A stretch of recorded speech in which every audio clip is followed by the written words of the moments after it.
Je vous rappelle, frères, l'évangile que je vous ai annoncé, que vous avez reçu, dans lequel vous avez persévéré et par lequel vous êtes sauvés, si vous le retenez dans les termes où je vous l'ai annoncé. Autrement, vous auriez cru en vain.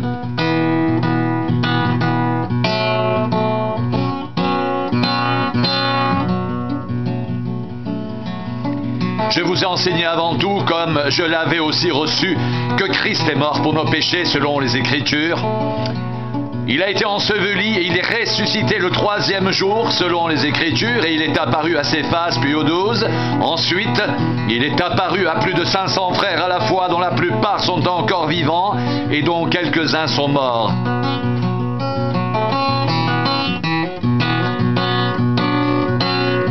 Ensuite, il est apparu à Jacques, puis à tous les apôtres. Après eux tous, il m'est apparu à moi comme à l'avorton, car je suis le moindre des apôtres. Je ne suis pas digne d'être appelé apôtre parce que j'ai persécuté l'Église de Dieu.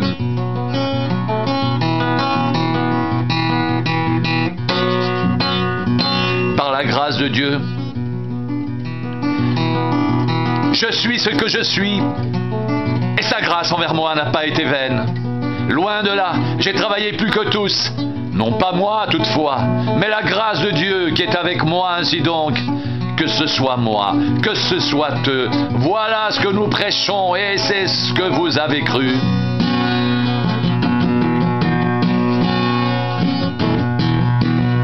Or, si l'on prêche que Christ est ressuscité des morts, pourquoi quelques-uns parmi vous disent-ils qu'il n'y a point de résurrection des morts ? S'il n'y a point de résurrection des morts, Christ non plus n'est pas ressuscité. Et si Christ n'est pas ressuscité, notre prédication est donc vaine, et votre foi aussi est vaine.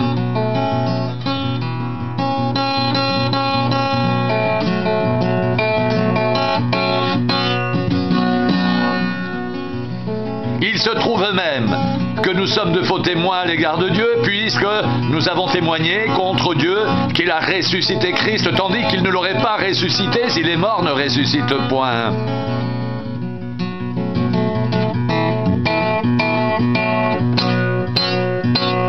Car si les morts ne ressuscitent point, Christ non plus n'est pas ressuscité.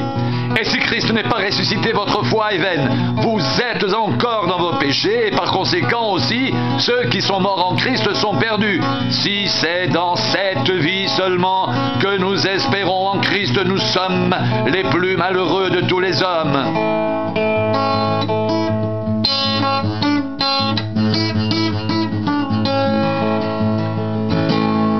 Mais maintenant, Christ est ressuscité des morts.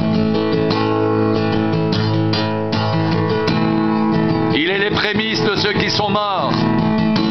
Car puisque la mort est venue par un homme, c'est aussi par un homme qu'est venue la résurrection des morts. Et comme tous meurent en Adam, de même aussi tous revivront en Christ, mais chacun en son rang. Christ comme prémisse. Puis ceux qui appartiennent à Christ lors de son avènement. Ensuite viendra la fin, quand il remettra le royaume à celui qui est Dieu et Père, après avoir réduit à l'impuissance toute domination, toute autorité et toute puissance.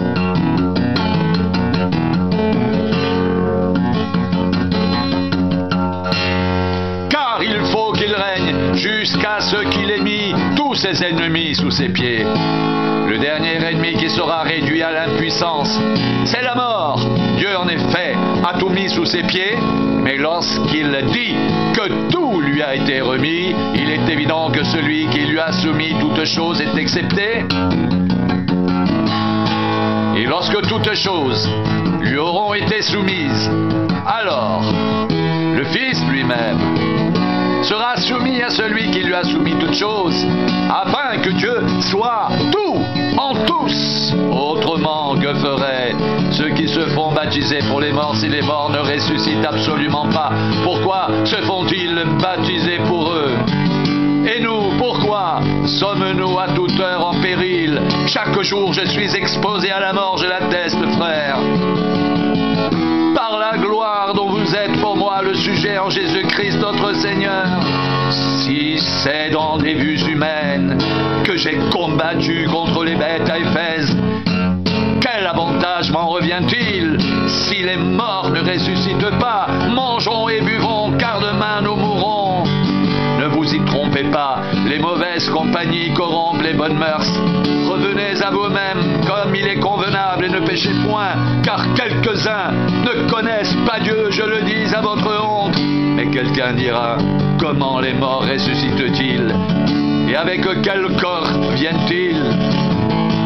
Insensé, ce que tu sèmes ne reprend point vie s'il ne meurt. Et ce que tu sèmes, ce n'est pas le corps qui naîtra, c'est un simple grain de blé peut-être, ou d'une autre semence, puis Dieu lui donne un corps comme il lui plaît, et à chaque semence, il donne un corps qui lui est propre.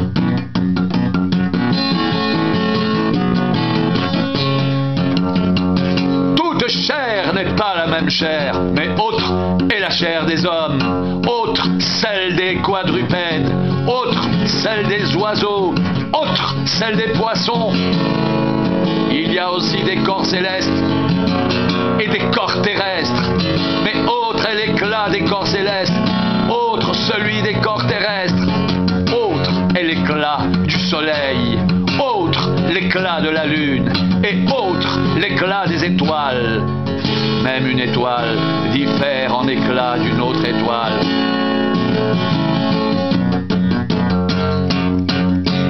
Ainsi en est-il de la résurrection des morts.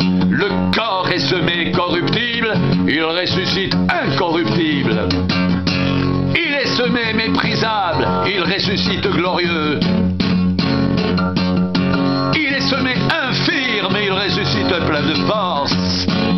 Il est semé corps naturel, il ressuscite corps spirituel. S'il y a un corps naturel, il y a aussi un corps spirituel. C'est pourquoi il est écrit, le premier homme, Adam, devint une âme vivante. Le dernier Adam est devenu un esprit vivifiant. Mais ce qui est spirituel n'est pas le premier, c'est ce qui est naturel. Ce qui est spirituel vient ensuite. Le premier homme, tiré de la terre, est terrestre. Le second homme est du ciel. Tel est le terrestre, tels sont aussi les terrestres. Et tel est le céleste, tels sont aussi les célestes.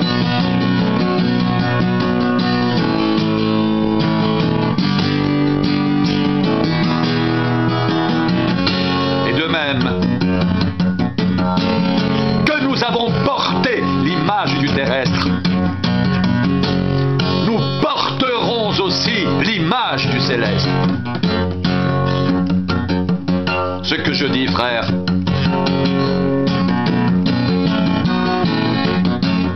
c'est que la chair et le sang ne peuvent hériter le royaume de Dieu et que la corruption n'hérite pas l'incorruptibilité. Voici, je vous dis un mystère, nous ne mourrons pas tous.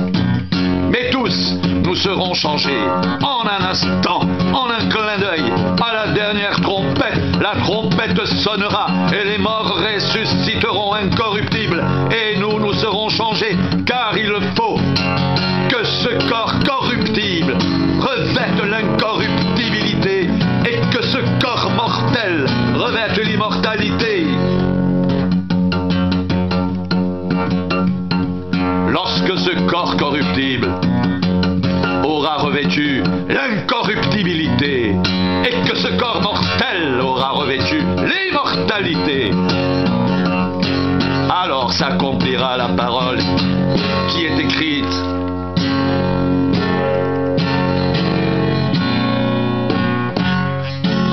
La mort a été engloutie dans la victoire. Ô mort, où est ta victoire? Ô mort, où est ton aiguillon? L'aiguillon de la mort, c'est le péché, et la puissance du péché, c'est la loi. Mais grâce soit rendue à Dieu, qui nous donne la victoire par notre Seigneur Jésus-Christ. Ainsi, mes frères bien-aimés, soyez ferme, inébranlable, travaillant de mieux en mieux à l'œuvre du Seigneur, sachant que votre travail ne sera pas vain dans le Seigneur.